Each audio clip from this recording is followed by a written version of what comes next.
ഹൃദയാഘാത മരണങ്ങൾ സംസ്ഥാനത്ത് കൂടിക്കൂടി വരുന്നു.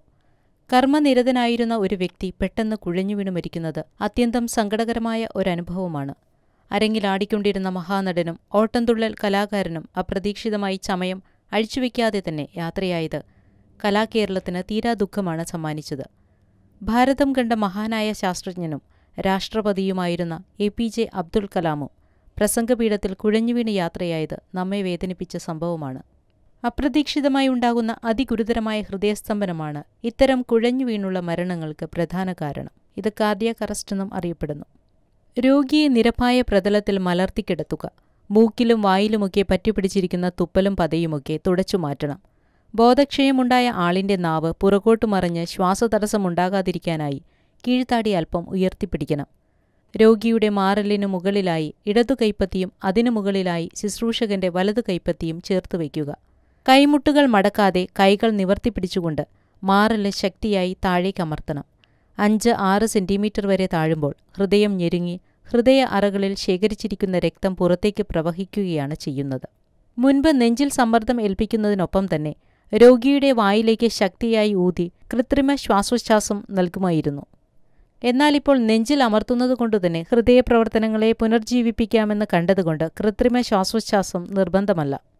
കാർഡിയാക് മസാജ് നൽകുമ്പോൾ 1 മിനിറ്റിൽ 70-80 തവണയെങ്കിലും അമർത്തണം. രോഗിയുടെ പൾസും ശ്വാസോച്ഛ്വാസ ചലനങ്ങളും പ്രത്യക്ഷപ്പെടുന്നതുവരെയോ ഹൃദ്രോഗ പരിചരണ സംവിധാനമുള്ള ആശുപത്രിയിലെത്തിക്കുന്നതുവരെയോ CPR തുടരണം. കേരളത്തിൽ പ്രായമായവരിലും യുവാക്കളിലും കുഴഞ്ഞുവീണുള്ള മരണങ്ങൾ കൂടി വരുന്നുണ്ട്.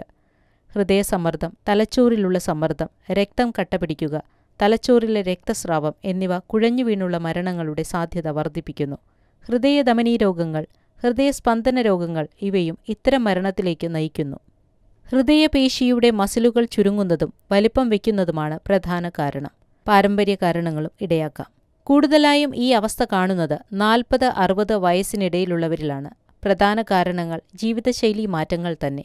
പുകവലി, മദ്യപാനം, ഭക്ഷണശൈലിയിലെ മാറ്റങ്ങൾ, പുതിയ രീതിയിലുള്ള ഫാസ്റ്റ് ഫുഡ് ഭക്ഷണരീതികൾ മൂലമുണ്ടാകുന്ന അമിതവണ്ണം, കൊളസ്ട്രോൾ, ഉറക്കക്കുറവ്, തിരക്കുപിടിച്ച ജീവിതശൈലി, വ്യായാമക്കുറവ് ഇവയെല്ലാം അപകടാവസ്ഥയിലേക്കുള്ള ദൂരം കുറയ്ക്കുന്നു.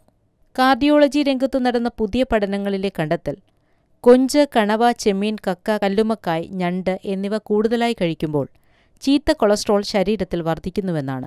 ഈ കൊളസ്ട്രോൾ ഹൃദയധമനീ രോഗങ്ങൾ കൂട്ടാനും ഇടയാക്കുന്നു. ഇത് കുഴഞ്ഞുവീണുള്ള മരണങ്ങൾക്കു സാധ്യത വർദ്ധിപ്പിക്കും. നടക്കുമ്പോൾ കണ്ണിൽ ഇരുട്ട് കയറുക, കണ്ണിൽ മൂടൽ, ബോധക്ഷയം, തലകറക്കം എന്നിവയാണ് ലക്ഷണങ്ങൾ.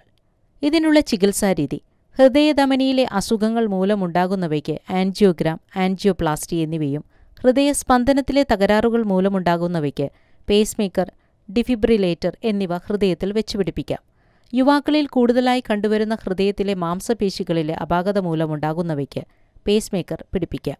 ഹൃദയാഘാതമോ അല്ലെങ്കിൽ ഹൃദയത്തിലേക്കുള്ള രക്തത്തിന്റെ പമ്പിംഗ് കുറഞ്ഞാലോ കാർഡിയാക് ട്രാൻസ്പ്ലാന്റേഷൻ നടത്തണം. തലച്ചോറിൽ രക്തസമ്മർദ്ദം മൂലമുണ്ടാകുന്നവയ്ക്ക് ഒരു പരിധിവരെ മരുന്നുകൾ കൊണ്ട് ചികിത്സിക്കാം. ഇത് തടയേണ്ട വിധം: ദിവസവും അരമണിക്കൂറെങ്കിലും നടക്കുക. ഭക്ഷണശൈലി ആരോഗ്യകരമാക്കുക. വറുത്തതും പൊരിച്ചതുമായ ഭക്ഷണങ്ങൾ കുറയ്ക്കുക. കടൽ മത്സ്യങ്ങൾ ഒഴിച്ചുള്ള ചെമ്മീൻ, കണവ, കൊഞ്ച്, ഞണ്ട്, കക്ക, കല്ലുമ്മക്കായ് എന്നിവ ഒഴിവാക്കുക. ചുവന്ന മാംസങ്ങളായ ബീഫ്, പോർക്ക് എന്നിവയും മാറ്റി നിർത്തണം. കുടുംബത്തിൽ ആർക്കെങ്കിലും അസുഖമുണ്ടെങ്കിൽ കുടുംബാംഗങ്ങൾ മുൻകരുതലെന്ന രീതിയിൽ വൈദ്യപരിശോധന നടത്തണം. സ്മാർട്ട് ഫോണുകളുടെ അമിതോപയോഗം മൂലമുണ്ടാകുന്ന ഉറക്കക്കുറവ് തുടക്കത്തിലെ മനസ്സിലാക്കണം.